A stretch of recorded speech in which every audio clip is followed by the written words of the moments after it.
Jake Gaudaur was a talented, all-around good athlete, but football was his calling, blazing a trail through the Canadian ranks.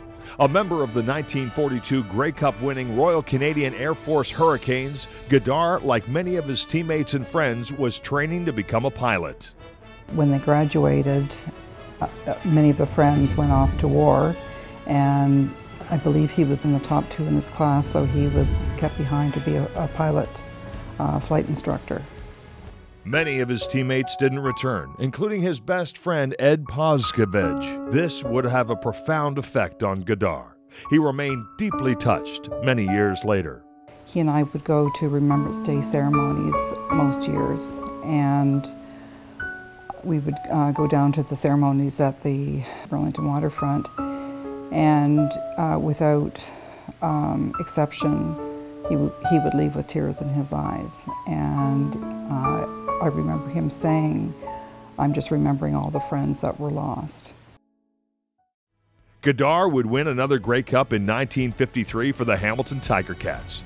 It would prove to be his final season as a player, but he had already begun his ascension through the organization, playing and working as a director. He was a very sensible, logical, reasonable person. He was intelligent, and he was not university educated, but he was just naturally smart, and people reacted well to him.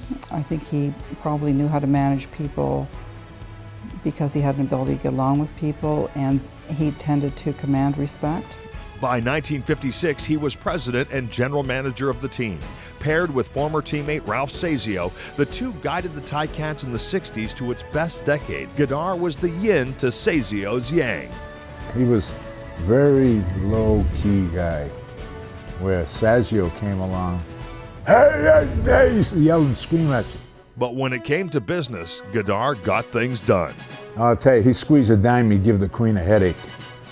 I mean, this guy here was an unbelievable negotiator for contracts. I know that players who worked for him said he was very, very cheap with the paychecks, but he knew how to run a business. His ability to negotiate and run a business would be incredibly beneficial in his next position. In 1968, Gaudaur became the 5th commissioner of the Canadian Football League. It's a great story when you think about, any CEO, if they rise through the ranks, they really understand the organization. I think the fact that he was a player and a GM and a president of a club, all those things I think really probably helped him become commissioner.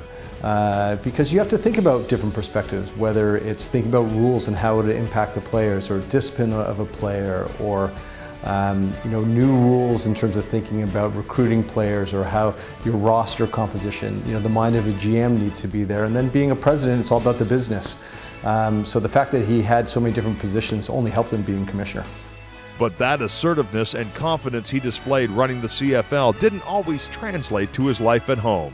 I was surprised when I saw him in a business environment, how animated he was and how he was able to talk to anybody. At home, he just seemed like a shy, quiet person. Although he was surrounded by 4 overbearing women, his wife and his 3 daughters, so he didn't have much of a chance.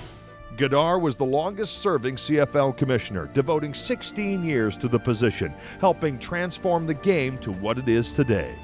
People really talk about him in such glowing terms, from a number of different things, from expanding attendance in our league, to a new TV contract, to a pension plan for our players, to establishing the Canadian Football Hall of Fame.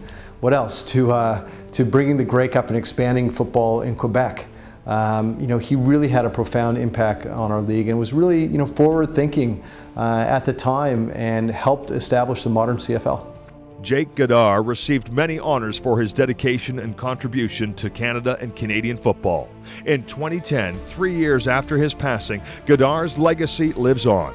It is only fitting that the man who won a Grey Cup with his best friends on the field, only to lose them on the battlefield, is now attached to the Jake Gaudaur Veterans Award. The Hamilton Sports Hall of Fame welcomes Jake Gaudaur.